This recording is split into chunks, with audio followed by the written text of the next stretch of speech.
சிறகடிக்க ஆசை சரியில்ல. அடுத்து வர எபிசோட்ல நம்ம முத்து இருந்துட்டு செல்வத்துக்கிட்ட ஒரு வேளை எனக்கு நல்லது பண்ணுறதா நினச்சிக்கிட்டு, "நீ அது இந்த மாதிரி வேலையை பார்த்துட்டியா?" அப்படின்னு சொல்லிட்டு கேட்கவும், என்ன உன்ன மாதிரி நினச்சிட்டியா?"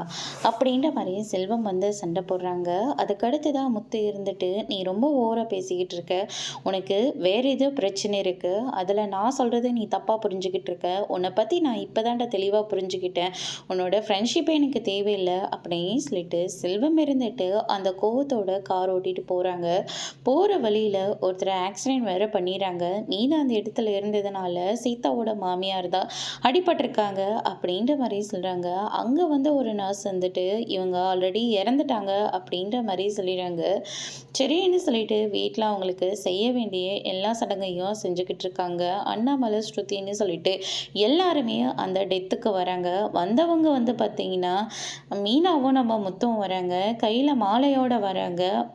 முத்துவை பார்த்த உடனே அருண் வந்து ரொம்பவே கோவப்பட்டு, என் மேலே இருக்கிற கோவத்தை என் அம்மாவை பழி வாங்கிட்டில்ல, என் அம்மாவை திட்டம் போட்டும் உன் ஃப்ரெண்டு மூலியமா இந்த ஒரு நிலைமைக்கு கொண்டு வந்துட்டல அப்படின்ற மாதிரி சொல்லிட்டு இருக்காங்க. மீனா இருந்துட்டு, "அருண், நீங்கள் தப்பாக புரிஞ்சுக்கிட்டு இருக்கீங்க.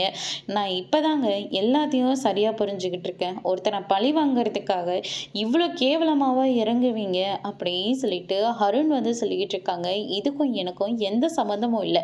அந்த நேரத்தில் தான் செல்வம் என்கிட்ட சண்டை போட்டுட்டு வந்தான். ஆனால் இப்படி நடக்கும்னு நான் கொஞ்சம் கூட எதிர்பார்க்கவே இல்லை அப்படின்ற மாதிரி முத்து வந்து எவ்வளவோ சொல்லி பார்க்குறாங்க.